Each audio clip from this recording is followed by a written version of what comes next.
In 1957, the Soviet Union launched Sputnik into orbit. Its tiny beeps filled the silence of space, and the breaking of the silence by those beeps ushered in humanity's conquest of space. One of the products of those beeps was the US's Global Positioning System, which has become ubiquitous with navigation. And while Sputnik was the turning point of humanity's relationship with space, the question must be asked: what was the turning point for GPS? What turned tiny beeps in space into a seemingly omniscient navigation system? The answer is obviously not simple in the slightest, but the turning point in the development of modern-day GPS is the radio signals which GPS uses. These signals are why Americans have shed the days of navigating the complex US highway system with paper maps, instead opting for a precise robotic voice. These signals are how farmers can plant crops with sub-centimeter precision. These signals are how 20% of Americans in 2019 communicated. These signals were not pioneered by GPS. Instead, in the storied history of GPS, one project, often overlooked by history, yet considered by the father of GPS, Bradford Parkinson, to be the system which, quote, has also many of the attributes that you now see in GPS, and it's probably never been given its due. This system bridged the gap between Sputnik and GPS and is the turning point in the story of modern GPS. This system is known as Airforce System 621B. So how did we develop such an innovative system? It was discovered that by measuring a phenomenon known as Doppler shift, satellites such as Sputnik could be used to determine where a person was on Earth, with precision previously unheard of. The Advanced Research Projects Agency stepped in and created the first global navigation system using the principles discovered. They created a satellite constellation known as Transit, which in 1960 led to the launch of the first navigation satellite. By 1968, 36 of these satellites were orbiting the Earth, and they helped increase map accuracy by a factor of 100. Yet, even with this massive innovation, flaws were still evident. Transit was not the end-all be-all. Accurate positioning was nearly impossible when moving, which rendered transit near useless as a system to navigate by, unlike modern-day GPS. To solve this, Dr. Ivan Getting, the president of the Aerospace Corporation, a newly formed Air Force contractor, recognized and had a solution to these flaws. Well, really more of a fantasy. He dreamt of a satellite system with 3D precision and 24/7 service to stand as lighthouses in the sky. To bring this fantasy to life, he assigned employees to conduct research into his vision, and by October 1963, after research by the Aerospace Corporation's Philip Diamond, in conjunction with the Space and Missile Systems Organization, the Air Force, through the Aerospace Corporation's work, proposed a system known as System 621B. The innovation in this system was, rather than requiring active back-and-forth communication between the satellites, such as in transit, 621B would only receive data from satellites, yet it would still be able to figure out its location. This new method, known as passive location, was not only necessary for the creation of 621B, but also for modern GPS, as GPS now uses a nearly identical system.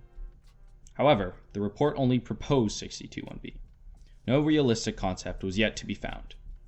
That duty would fall upon two Aerospace Corporation employees, by the name of James Woodford and Hideyoshi Nakamura. They would work, beginning in 1964, to produce a detailed report that developed 12 potential systems that would meet the goal of global navigation. After 2 years of non-stop labor, on the 24th of August, 1966, this report would be presented to members of the Air Force. Of the 12 potential systems, 6 were ruled out due to overloading when handling multiple users, and a further 2 were ruled out due to requiring the creation of new equipment. Of the 4 systems left, the Air Force would choose to pursue the one likely to be the most robust. However, the report also outlined 2 problems. First, that accurate clocks were necessary for reducing the number of satellites. And second, that of the 3 existing radio signals sent by satellites, none would meet the requirements set out in the report. The Air Force opted to choose the signal challenge. which would become so pivotal in modern-day GPS. The reason this challenge is so great is due to a property of radio waves, where, under the right conditions, the waves can interact in a way that makes it so any data included in the waves is lost. Without data, both 621B and modern-day GPS turn from one of the greatest human innovations into a very expensive pile of useless electronics. It would be the discovery of this signal that would finally allow the early discoveries from Sputnik to be properly implemented to create full-fledged GPS. This signal challenge would be conquered in 1970, when a signal structure known as CDMA was pioneered. CDMA allows multiple satellites to broadcast data without the data being mixed into other transmissions, by assigning each satellite a special code. These codes not only immediately allowed 621B to become a feasible system, but also would go on to be vital for modern GPS's functioning. With the greatest challenge faced in the development of GPS conquered, 621B would pivot from theory to a testable system. So, after extensive trials of equipment, with contributions from companies like Grumman and Boeing, as well as from NASA and the Johns Hopkins Research Lab, initial testing of System 621B from mid-1971 to early 1972 would trial 621B by using 4 separate radio transmitters acting like satellites, and a Boeing NC-135A with a test receiver, which utilized the recently pioneered CDMA signal. Over the course of the day, 31 test flights were made, with System 621B assisting the plane with navigation. These tests found that when navigating with System 621B, an error of less than 2.7 feet between the actual location and 621B's calculated location was found. When compared to the over 10-meter wide error of transit, 621B was the step in the right direction for global navigation, at least according to the Air Force. So that begs the question, why do we have GPS and not 621B?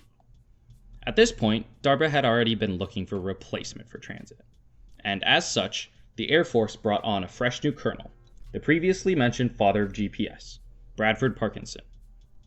Although the proposal of 621B as the primary replacement for transit was rejected in 1973 by DARPA, Bradford eventually would lay the basis for GPS by implementing parts from transit, 621B, and a similar project from the Navy Research Lab, known as Timation. Eventually, this proposal would be accepted, and the first ever GPS satellite would be launched into orbit on February 14, 1978, carrying a modified version of the CDMA code signal, pioneered by System 621B. 5 years later, after the shootdown of Korean Airlines Flight 007, President Ronald Reagan would release fully accurate GPS to the public, allowing the innovation of 621B to spread throughout the world. And spread it did. During the Gulf War, GPS would allow tanks blinded by sandstorms to navigate the deserts of the Middle East with ease. And economically, 621B has had a massive impact. Precision farming from 2007 to 2010 led to the production of $19.9 billion of crops through its efficiency, powered by GPS and 621B.